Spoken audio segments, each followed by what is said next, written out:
Señores, vamos a recibir con un fuerte aplauso a Eduardo Sanz Lobatón, Yayo, Yayo tengo el mío, director de aduana, profesor, catedrático universitario y por demás un amigo de esta plataforma. Nos dijo que sí, era nuestro primer invitado, pero aquí está con nosotros en el día de hoy. Yayo, buenos días, bienvenido a esta plataforma. Bueno, muy buenos días, contento de juntarme con gente querida de muchos años, amigos, y deseándoles a esta plataforma lo mejor posible. Aquí hay mucho talento, mucho empuje, mucho emprendedurismo, o sea que yo estoy seguro que esto va a ser importante en la comunicación dominicana. Gracias, Yayo. Yayo, las actividades recaudadoras de la Dirección General de Aduana han mostrado un interés particular en el presidente de la República. ¿Qué tu aduanas se propone lograr en los próximos 6 meses en pos del crecimiento de la República Dominicana? Mira, lo primero es resaltar el hecho de lo robusta y lo reconocida que está la economía dominicana. En la semana pasada, tanto el Banco Mundial como el Fondo Monetario Internacional volvieron a ratificar la economía dominicana como la economía de mayor crecimiento de América Latina. Eso es un hito importantísimo. Y nosotros, como miembros del equipo económico del presidente Abinader, hemos podido ver en primera línea lo que ha sido la gestión de esta economía. Sí.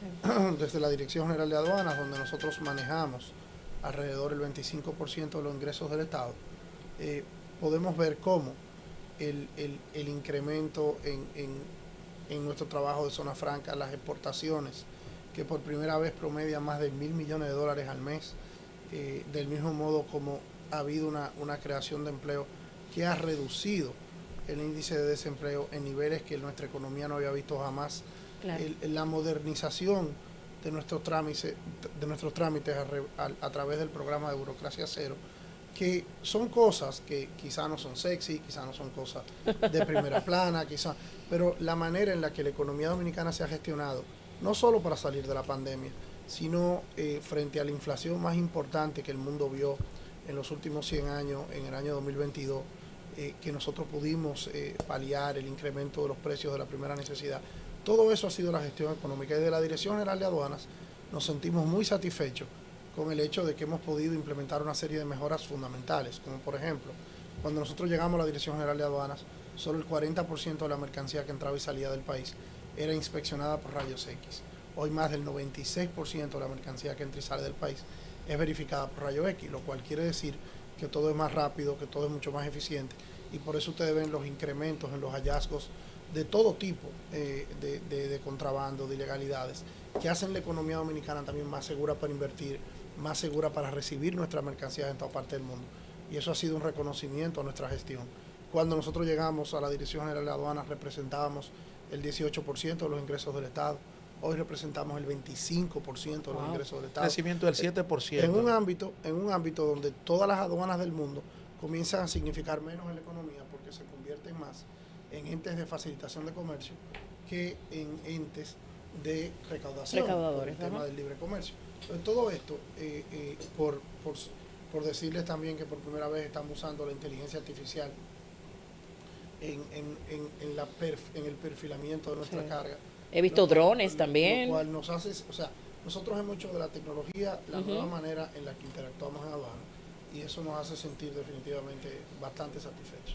Yayo, en el 2019, cuando yo pertenecía a la Secretaría de Comunicaciones del Partido Revolucionario Moderno, eras el secretario de Finanzas del Partido Revolucionario Moderno. Y lo soy todavía.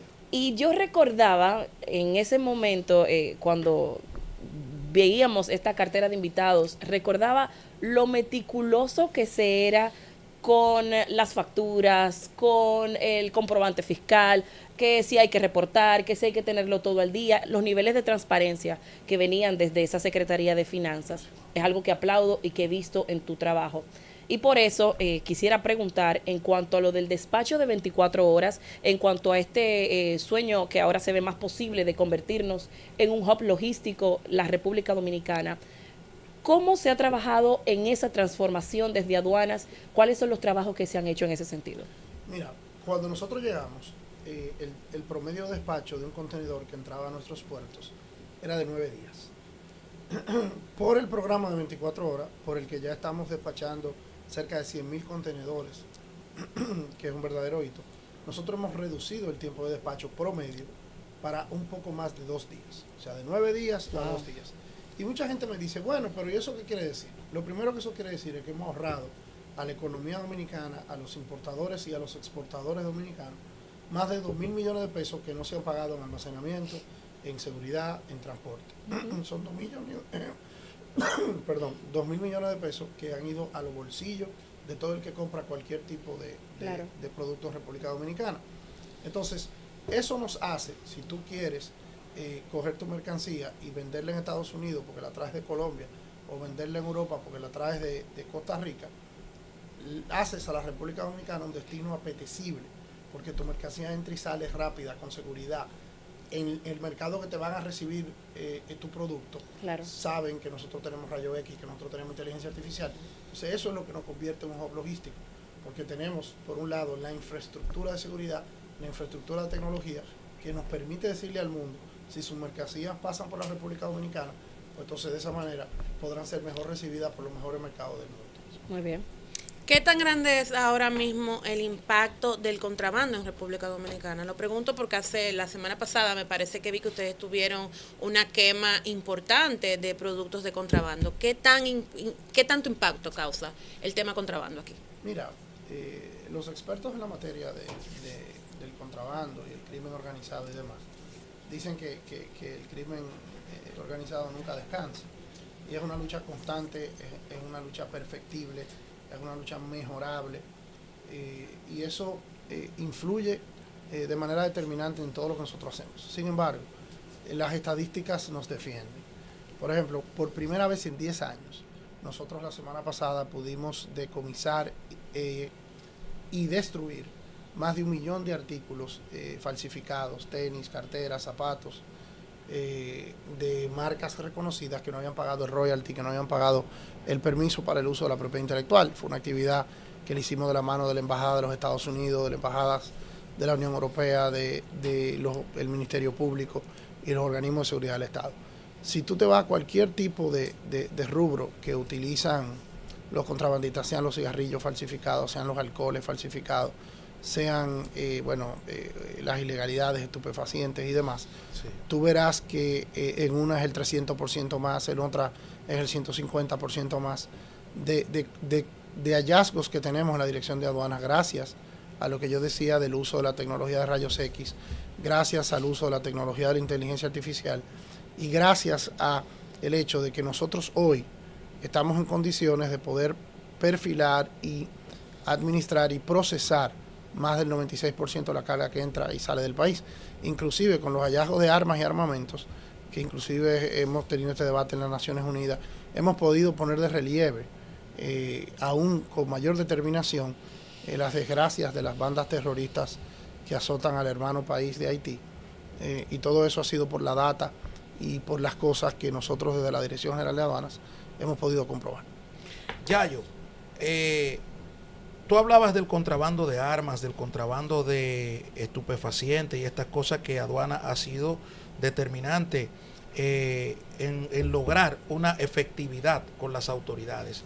¿A qué porcentaje, por ejemplo, aduana se ve expuesto permanentemente de sus contenedores en que aparezcan cargas de tal tipo? Mira, en términos de los contenedores que pasan por nuestros puertos, definitivamente estamos, déjame ayudarte aquí, estamos, no es un porcentaje significativo ni es un número de contenedores importantes, pero sin embargo, sí es una amenaza constante, sí es una amenaza que no cede, que tiene que, imagínate, nosotros podemos procesar en un día de 5.000 a 7.000 contenedores y en uno de ellos que podamos tener algún tipo de este problema, pues es significativo para nuestros socios comerciales, para nosotros. Inclusive, fíjense que cuando el secretario de Estado de los Estados Unidos estuvo aquí, Marco Rubio, hizo un reconocimiento de las posibilidades de este país como hub logístico, hizo un reconocimiento del trabajo que hicimos nosotros.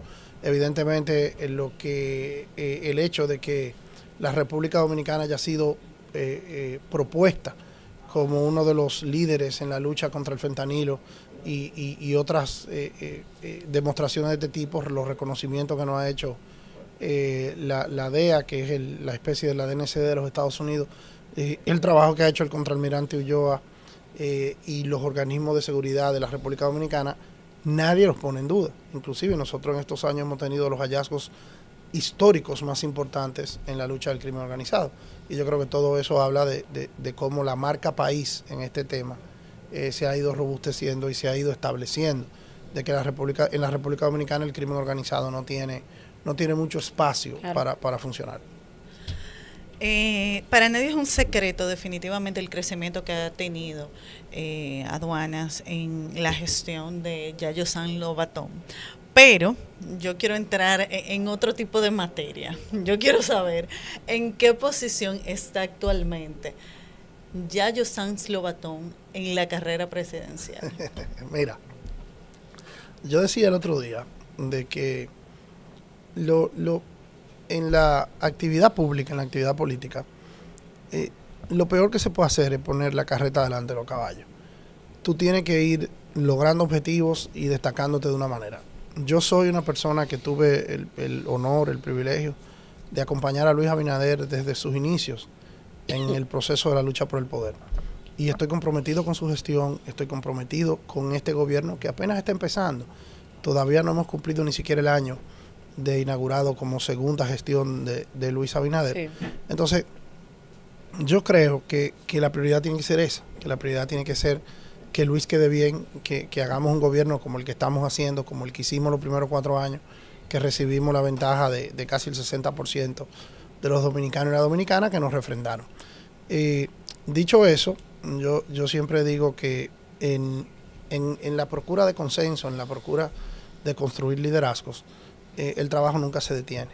El trabajo no se detiene, la política no es una moda, la política no es seguidores en Instagram o en YouTube, la política no es ese modismo que a veces los temas de publicidad, los temas de mercadeo nos pueden confundir. La política es un trabajo constante de años, de muchísimo conocimiento con la gente, de estar abierto a este tipo de escenario, a este tipo de iniciativas.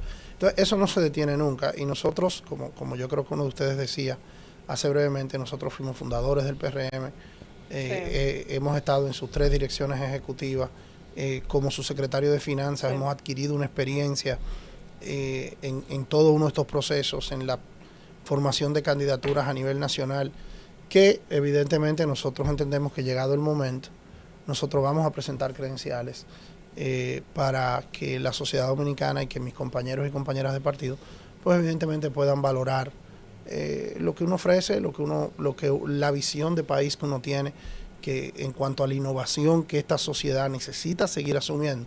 Solo la innovación nos va a sacar de las grandes dificultades que tiene el país en temas transversales, como es la migración haitiana, como son los temas de educación, como son los temas y cuando hablo de educación hablo de preparar nuestra gente para el siglo XXI en toda la dimensión que eso requiere, en temas como inteligencia artificial, en temas de idiomas, en temas de seguirnos preparando para servirle al turismo mundial, de seguirnos preparando para hacer una economía que pueda seguir recibiendo gente de todo el mundo. Entonces, la respuesta concreta no es que no, es que todavía. Yayo, yo tengo 2 preguntas que va de manera esencial a ese esfuerzo que ustedes están haciendo en aduana. Entonces yo me pregunto, vemos a cada momento en los medios de comunicación que aduana superó la meta de recaudación. Ha hecho un estudio, es decir, su equipo ha hecho un estudio. ¿A qué se debe eso? A la buena gestión, al aumento del dólar, que ya está bajando, pero ha aumentado en un momento dado, al aumento de los fletes. Y la otra es, esta política arancelaria de Trump, esta política económica, yo creo que tiene cierto suspenso, cierto vilo aquí en la República Dominicana. Entonces, ¿cómo afecta esa política de Trump arancelaria a ese esfuerzo de hub logístico, de nearshoring a la zona franca? ¿Cómo nos afecta? Mira, yo voy a empezar por esa última parte. Lo primero es que el anuncio de las políticas arancelarias y de tarifas del presidente Trump ha privilegiado a la República Dominicana. Lo primero es que nosotros estamos en el rango más bajito de lo que estableció el gobierno norteamericano de posibles tarifas. Nos puso en el 10%, que es lo mismo que tienen México, Canadá y otros países con una larga data de sociedad con los Estados Unidos de América.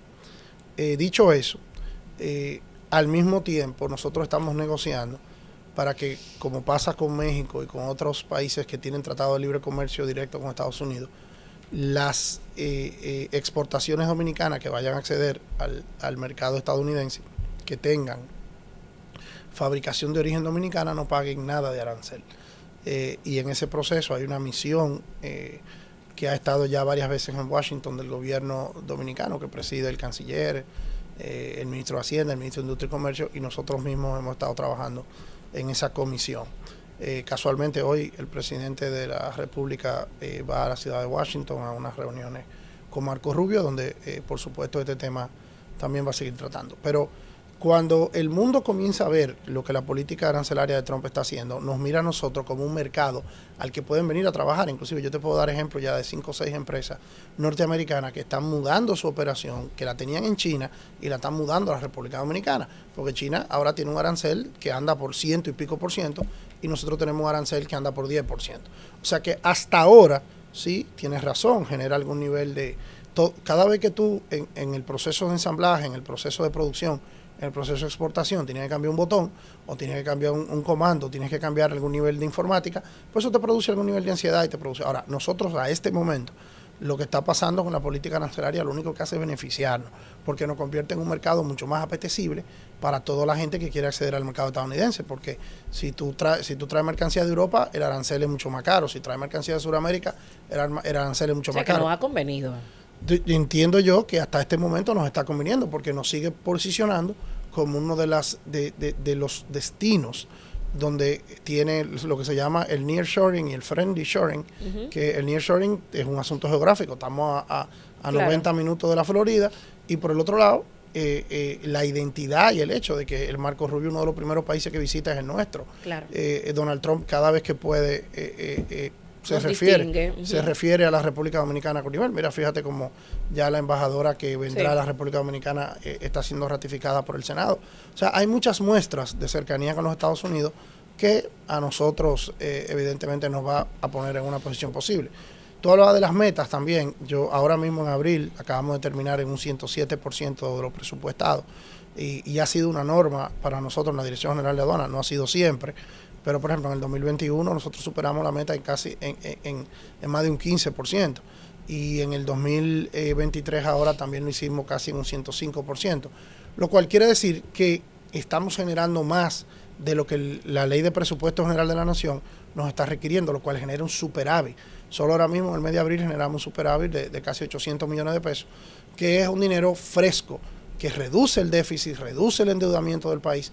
Entonces, eso es parte de un círculo virtuoso con el tema de la tecnología, con el tema de lo que está haciendo el crecimiento económico, que es más de lo esperado. Entonces, al final, es un conjunto de cosas que siguen describiendo la economía dominicana como una economía muy fortalecida. Yo quiero volver al tema político. Ayer, cuando se hizo hicimos el anuncio de la entrevista contigo, yo hice una dinámica de pedirle a los seguidores que querían que te preguntaran. La pregunta que ganó, y lamento que me toque a mí hacerla, es que muchos PRMistas se quejan de funcionarios que no le toman el teléfono, de que no le han cumplido, de que no están nombrados, aliados, compañeros, que se sienten que están abandonados y que están fuera. Yo le decía, tú no eres presidente del país, ni eres el presidente del PRM, pero ellos entienden que tú tienes la influencia suficiente como para dar no solamente un mensaje de aliento, sino para saber qué se ha consensuado en la dirección ejecutiva del PRM para seguirle dando salida a esas apetencias que tiene el PRMista, aún sabiendo de que no hay cama para tanta gente. Mira, Abril, lo primero es que los que de algún modo han interactuado conmigo y me conocen saben que yo soy un compañero de compañeros y compañeras. Me consta. Yo me paso el día, la noche, los fines de semana, devolviendo WhatsApp, pegado del teléfono, tratando de dar respuesta en todos los sentidos, por una razón muy sencilla. La lucha por el poder requiere de muchísimo sacrificio. Y yo, que recuerdo cuando nosotros fundamos el PRM, que salimos de la escalinata de un tribunal que nos extrayó, esa es la palabra, más de 30 sentencias en contra al grupo de abogados que defendíamos en ese momento a Hipólito Mejía, a mi querido hermano y de tiempo Orlando Jorge, Andrés Bautista y Anilda Vázquez, que fueron los primeros expulsados.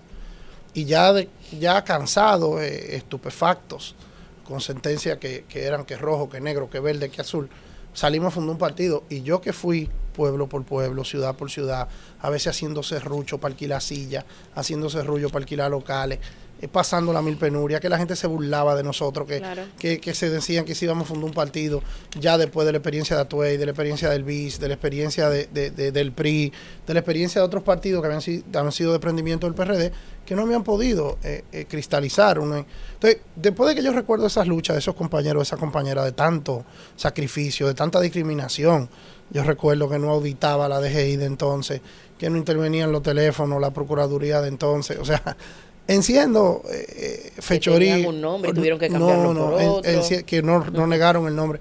Enciendo fechoría nos las hicieron todas. Entonces, aquellos que estuvimos en esas luchas, no podemos hoy olvidarnos de la gente que nos acompañó en esa lucha. Eso sería inhumano. Claro. Y es un proceso constante. Lo que evidentemente nosotros cogimos un gobierno, Abril, que cuando abrimos los ojos estábamos en medio de una pandemia con un 60% del sobregiro del presupuesto nacional, con una incertidumbre. Señores, habría que ver lo que eran esos primeros días, que nos daban las 3, las 4 de la mañana, trabajando el tema de las vacunas que venían de China, que venían de Estados Unidos, que no iban a llegar, que la gente se nos moría en los hospitales, y cuando tuviera que ver, pasaron 8 meses, 9 meses bregando con pandemia, y después de los 8 o 9 meses bregando con pandemia, entonces un precio del petróleo que había promediado los últimos 15 años, alrededor de 60, 70 dólares, y a nosotros se nos metió el petróleo en 150 dólares de un día para otro.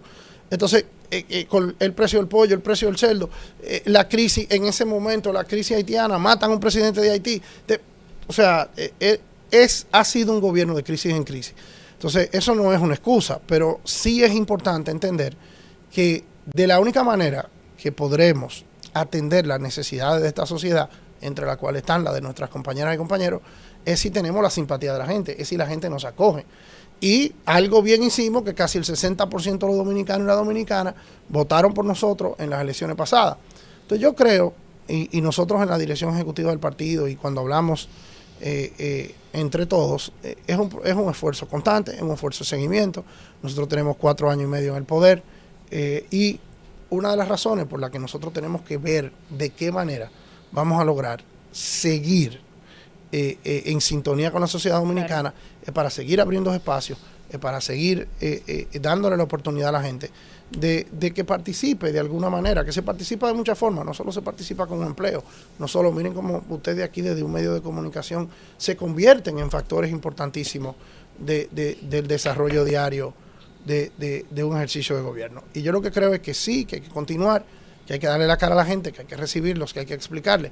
A veces la gente, con explicarle la situación, le da algún nivel de satisfacción. Sí, lo que quiere es como que alguien le dé la cara. Correcto. Eso es así.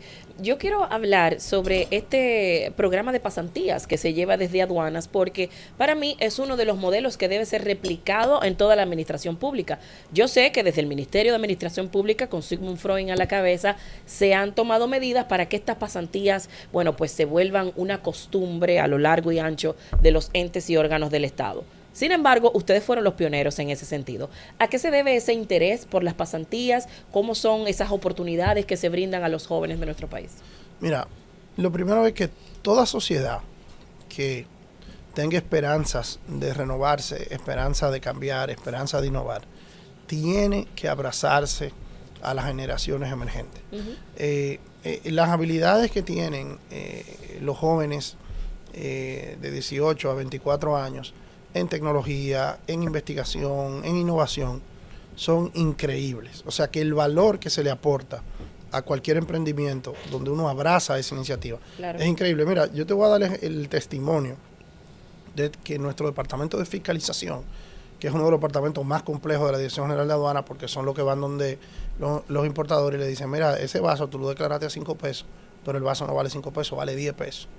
Y eso es complejo, estáselo diciendo a la gente. Claro. Y nosotros... Y peligroso Y también. peligroso. Y nosotros hemos incorporado un grupo de pasantes al Departamento de Fiscalización con unos resultados extraordinarios. Qué bueno. Ya vamos cerca de los 1.000 pasantes en estos 4 años, Sí. que inclusive esas pasantías son seleccionadas por todas las universidades del país, tanto pública como privada, no tiene ningún tipo de bandería política. Es un programa que se hace de manera muy institucional, que se le ha entregado a profesionales de capital humano, de recursos humanos.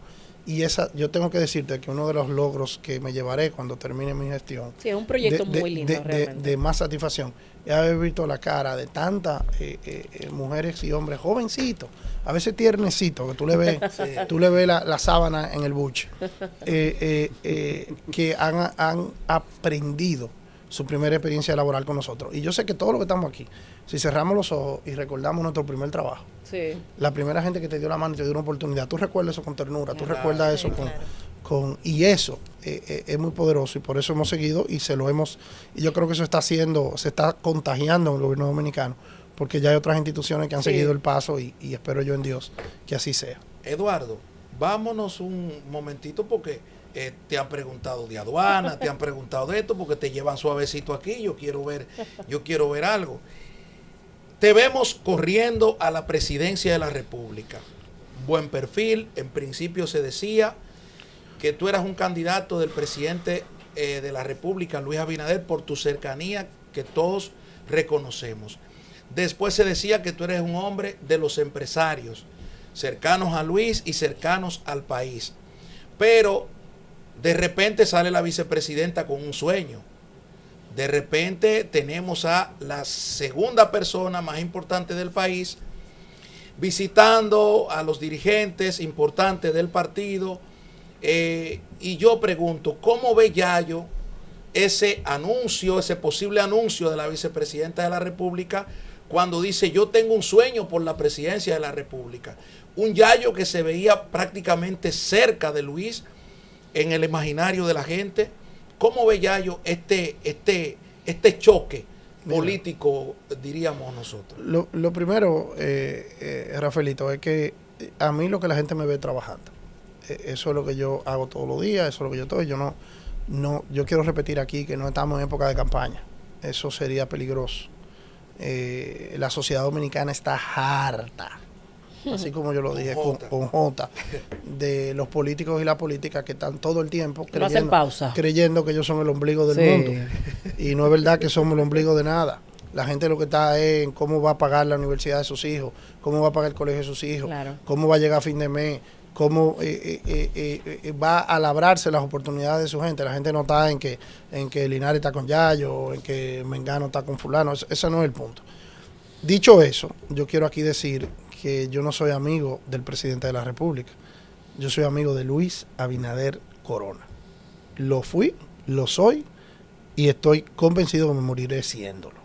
Porque para mí la lealtad no es una moda, no es pasajera. Yo construyo lealtad por condiciones muy específicas y después de que la construí, no la retiro. Y para mí Luis Abinader ha sido un gran presidente, es una gran persona, es una persona admirable y por eso lo acompañé desde que fundábamos un partido que la gente se reía de nosotros en la cara, Sí. hasta hoy que estamos dirigiendo los destinos de este país. Y yo soy del equipo de Luis, o sea, yo fui siempre del equipo de Luis y lo sigo siendo. Claro. Y lo que uno tiene que entender cuando usted tiene una persona con la que colabora que asciende a niveles importantes en su profesión, pues esa persona no le pertenece a usted, esa persona le pertenece a la actividad y a la sociedad donde se desarrolla. Entonces, Yayo siempre fue de Luis, pero ahora todo el mundo es de Luis en el PRM y tú tienes que tener la madurez de entenderlo eso. En el caso de doña, Y es lo sano también. Claro, y tú tienes que entender algo, en el caso de doña Raquel, Raquel es un lujo de ejecutivo para este país. Doña Raquel es una persona que ha demostrado no solo la resiedumbre, la prudencia, la serenidad, que como una mujer de Estado terminada y acabada, que sería una gran presidenta de la República Dominicana. Y para mí, haber colaborado con ella, haber trabajado amistad con ella es un gran lujo también. Y ella ha dicho con toda sinceridad y con todo deseo que ella tiene ese sueño. Y yo creo que eso es legítimo y le corresponde. Llegado el momento, que no es ahora, ella presentará sus credenciales, otros presentaremos credenciales. Y lo que nosotros tenemos que entender, porque la política no es El que hace política para ser presidente, para ser senador, para ser diputado, está equivocado. Usted hace política para tener influencia. Y con esa influencia, usted lleva a cabo sus sueños, lleva a cabo sus ideas por la gente que usted dice que representa. Entonces, no se trabaja con una posición en la mente. El que hace eso, bueno, lo que tiene es un ejercicio de vanidad personal, un ejercicio de ego, que no termina bien. Son las sociedades, los momentos, tus compañeros y compañeras que te dicen a dónde tú vas a ir y dónde tú vas. Yo no soy secretario de Finanzas del PRM porque aspiré a ser secretario de Finanzas del PRM. Yo terminé siendo secretario de Finanzas del PRM porque lamentablemente en ese momento eso fue lo que me tocó. Claro. Y no había nadie que asumiera esa posición en un momento dado y me tocó a mí. Los que me conocen entre ustedes saben que yo nunca pensé que iba a ser director general de aduana. Eso no estaba ni siquiera en mi radar. Tú me preguntabas a mí cuando estábamos en campaña, si Luis gana las elecciones, dame 5 posiciones, 10 posiciones donde tú entiendes que tú pudieras servir. Y yo te hubiera mencionado 10 posiciones y no te mencionaba aduana. Y me siento que no me ha ido mal. Entonces, el punto, y yo entiendo el deseo de los medios, de los periodistas, de los comunicadores, de mantener en el debate algún nivel de controversia. Pero el PRM lo que no puede es repetir la historia del PRD. Nosotros no podemos volver a lo de Jacobo y Peña, a lo de Atué Hipólito, de A Pablo de eso Miguel. iba, porque A ¿qué eso no medidas podemos volver. entonces están Eso no tomando puede ustedes volver. para que eso no vuelva? Porque son Primero, muchos presidenciables. Pero eso es lo que habla, de el liderazgo democrático que en esta institución se ha construido. Fíjate que hay otras instituciones donde tú hablas de 1, de 2 personas, ya, y se acabó el mundo. En el caso nuestro, tú tienes que hablar de 10, 15 gente que nos hemos preparado para servir. Yo, que de los que se mencionan, que posiblemente, porque nadie ha dicho que va, la que más cercana lo ha dicho la vicepresidenta, que dijo que tiene un sueño, que tampoco eso es una declaración de intenciones específicas, eso es simplemente un sueño que tampoco es nada extraordinario, porque todo el que ha estado en política en algún momento se sueña con eso. Pero yo, que soy de los más jóvenes, de los que la gente menciona, yo soy el más joven de los que la gente menciona, porque los amigos tuyos, ellos no lo quieren decir, pues se siente mal. O sea, me llevan cada uno 2 y 3 años. Hay una amiga tuya que me lleva casi 10. Pero no es tan amiga mía, ¿no? Pero ellos son todos amigos tuyos. Pero lo que te quiero decir es que yo soy el más joven y tengo 30 años en esto. ¿Entiendes? Sí, Entonces, sí. Cuando tú te pones a ver, a mí esa Pero esa es la partecita, madurez que tú reflejas, Yayo. pero a mí no me preocupa eso. Yo creo que eso es como el ¿Serio? parto de los montes. Que Yayo, siempre resaltas la importancia de la logística. Creo que te escuché mencionar que es el petróleo de la República Dominicana, me parece. En ese sentido, siempre invitas a los jóvenes a estudiar logística.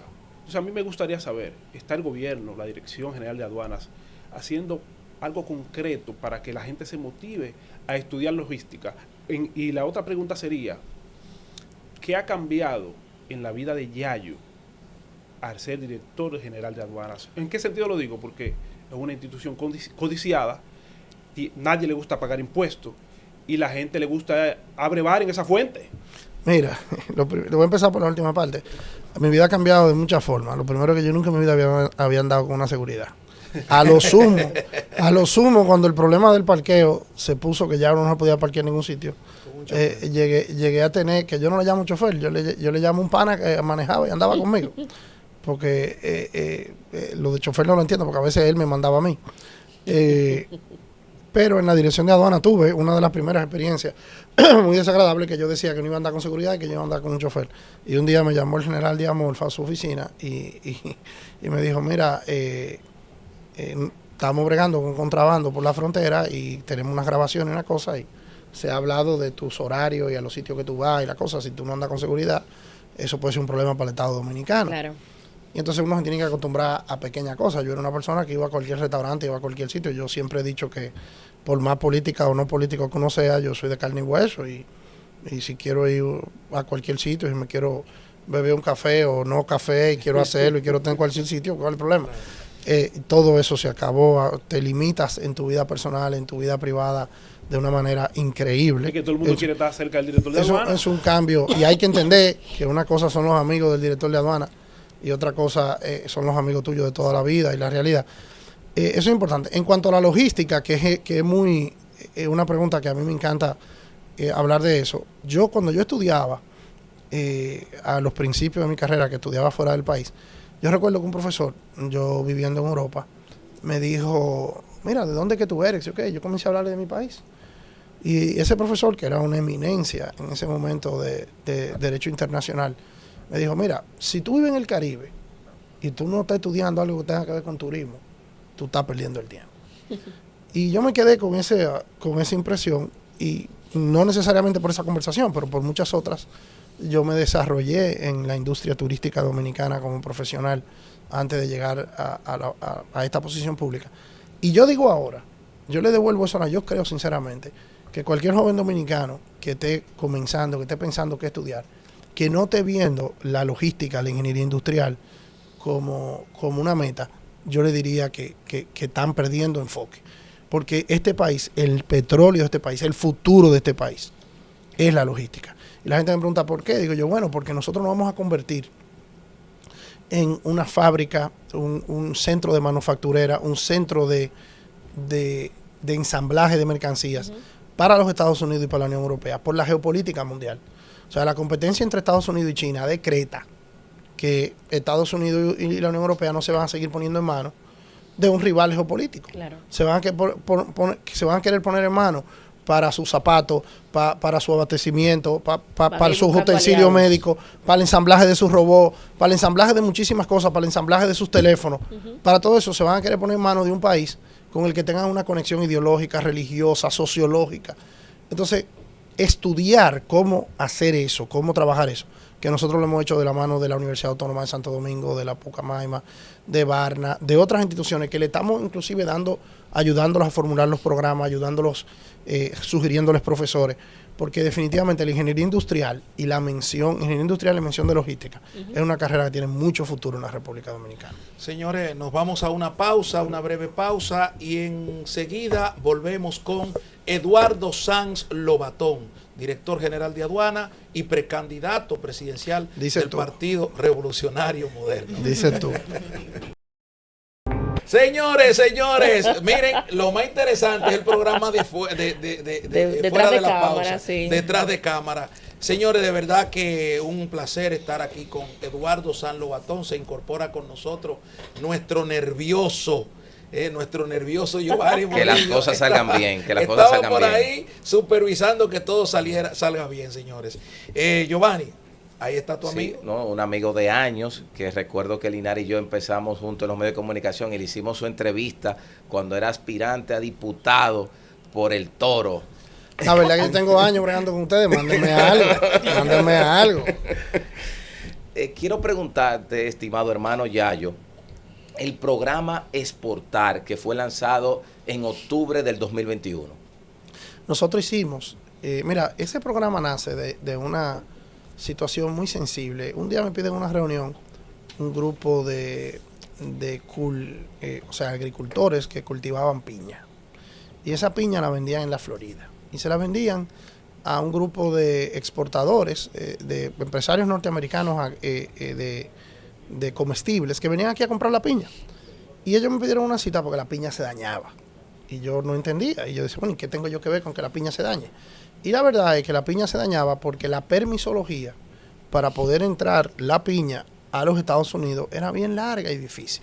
Entonces de ahí surge una idea que se llama Exporta Más, que es que los exportadores, cuando tienen un objetivo, un mercado, necesitan entender la permisología, los tiempos, los permisos. A veces tienen que ponerse en contacto con las agencias del país que va a recibir el producto. Por ejemplo, nosotros somos grandes exportadores de aguacate a Inglaterra, por ejemplo, y la gente no lo sabe. Nuestro cacao, donde quiera que tú compres un chocolate, un pedacito de chocolate en Europa, probablemente tú estés comiendo cacao de San Francisco de Macorís.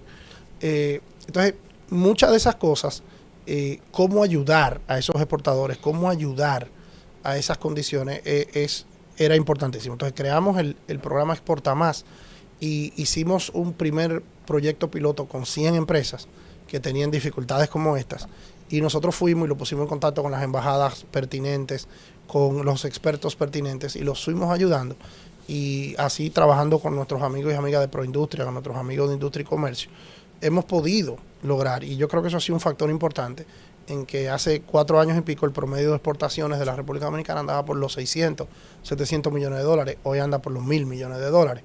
Porque a veces los problemas de logística, todo lo que tú le produzcas con calidad a los grandes centros de consumo del mundo, tú se lo vas a vender. La existencia en banano, en aguacate, en piña, en mango, la existencia, cuando digo la existencia es todo lo que producimos. Todo lo que producimos se vende. Lo que a veces nosotros tenemos problemas con la calidad de lo que producimos, con el almacenamiento de lo que producimos, con la cadena de frío de lo que producimos, y entonces ahí es que tenemos problemas. Entonces, si nosotros mejoramos eso, todo lo que produzcamos lo vamos a vender, y si todo lo que producimos lo vamos a vender, vamos a exportar cada vez más, y eso nos va a robustecer. Eso ha sido una de las razones por la cual hemos podido contener el alza del dólar, hemos podido contener la inflación. Entonces, ese programa Exporta Más, que ya hoy aglomera mucho más empresas, ha sido para mí determinante en que estemos exportando más de $1.000 millones al mes. ¿Al mes? Al mes. Wow. ¿Cuál tú dirías que es el principal reto de aduana? ¿La facilitación del comercio, el tema de seguridad o el control fiscal? Mira, yo no creo que sería justo identificar cuál es más importante, porque todos son tan importantes. Cuando tú hablas de seguridad, tú estás hablando de la seguridad de un Estado, tú estás hablando de la seguridad alimenticia, tú estás hablando de la seguridad en el sentido amplio del término, y eso nunca puede estar en segundo lugar. Sin embargo, si el Estado dominicano no tiene ingresos fiscales, entonces no puede funcionar. No puedo operar. No puede operar, entonces también eso no lo puedo poner en segundo lugar. Y en definitiva, la facilitación de comercio es lo que nos convierte en una sociedad que pueda crecer económicamente, que pueda innovar y que pueda atender sus necesidades. Entonces yo creo que la Dirección General de Aduanas es una institución demasiado importante para sacarle un rol en específico. Lo que yo creo que deberemos lograr, y no solo ahora que yo estoy pasajeramente ahí, yo siempre digo que soy un ave de paso. Yo no sabía que iba a llegar y no sé cuándo me voy. Entonces yo lo que creo es que sí tenemos que entender que es una institución que, como se ha logrado con el Banco Central, como se ha logrado con otras instituciones, tenemos que hacerla una de las joyas de la administración del Estado, porque por la Dirección General de Aduanas cruza todo lo que comemos, todo lo que vestimos, todo lo que consumimos y todo lo que vendemos cruza por la Dirección General de Aduanas, y por eso es muy importante. Entonces, mis queridos amigos, yo creo que... Estimado Yayo, tenemos que despedirnos, pero yo quiero hacerte esta pregunta antes de cerrar este espacio. En un sinnúmero de ocasiones, nuestro hermano Yayo dice que no es tiempo de aspirar, pero observamos, yo que tengo que observar toda la opinión pública para hacer mis análisis, de que cada día más legisladores apoyan el proyecto presidencial de Yayo. ¿Por qué? Bueno, mira, el cariño no se regula. La gente ejerce el cariño y le ejerce la afiliación. Y evidentemente, desde que Luis Abinader reformó una constitución, terminando con el caudillo en este país, con el caudillismo en este país, Giovanni, es la primera reforma constitucional en la historia de nuestro país, donde un presidente no solo prohíbe la reelección, porque la reelección estaba prohibida, sino que genera una supermayoría para que en el futuro nos pueda cambiar. Entonces, cuando un hombre que dirige los destinos de un país, que saca prácticamente un 60% de los votos, y tiene la mayoría más importante en el Congreso, en los ayuntamientos, la mayoría más importante que se ha construido en democracia en la historia de la República Dominicana, la generó Luis Abinader, y entonces ese hombre dice que no va más. Entonces, por supuesto que un partido político joven, con una generación de gente joven, con una generación de gente que ha construido liderazgo, pues comienza la gente a mirar para la derecha y para la izquierda, quiénes son, dónde están, cuáles pueden ser. Entonces, eso no es forma de tú evitarlo. Y yo creo que hay un movimiento, que hay algo sucediendo a los internos de la fila del PRM que anda buscando un nuevo liderazgo. Y eso no tiene nada de criticable. Yo lo que sí digo es que yo estoy concentrado en la Dirección General de Aduanas y en el gobierno de Luis Abinader. El momento llegará. Vamos a hacer una pequeña dinámica antes de que usted se vaya de aquí. Es sumamente rápida y sencilla. Yo le voy a mencionar 5 nombres y usted lo va a definir con una sola palabra. ¿Le parece bien? Con gusto. Muy bien. Hipólito Mejía. Un segundo papá. Luis Abinader. Un hermano mayor. Omar Fernández. Un gran amigo. Mariano Alberto Sanz Martínez. Todo. Su padre. Zaida Lobatón. Todo y un chin más. Muchísimas Gracias. gracias. De verdad que le agradecemos al hermano y amigo Yayo San Lobatón. Yayo tengo el mío. Ah, bueno. Dilo duro, Aunque él diga que no, que esto, que aquello, que el cuento, Que él está todavía. tirado a la calle. Y le voy a decir algo antes de terminar el programa. En estos días estaba en Hacienda Estrella, cerquita de mi familia. Y ahí yo creo que ando escondido. Y el tipo me dice, mire, aquí hay una persona que lo conoce a usted. Mire, yo tuve una reunión con él. ¿Y usted sabe con quién era? Con ese señor que estaba en Hacienda Estrella. Ya usted sabe que tiene un equipo. No, porque algún día invítame para hacer tu historia. Señores, gracias a ustedes, gracias a Yayo San y gracias a todos los amigos y amigas que están en sintonía. Hasta la próxima.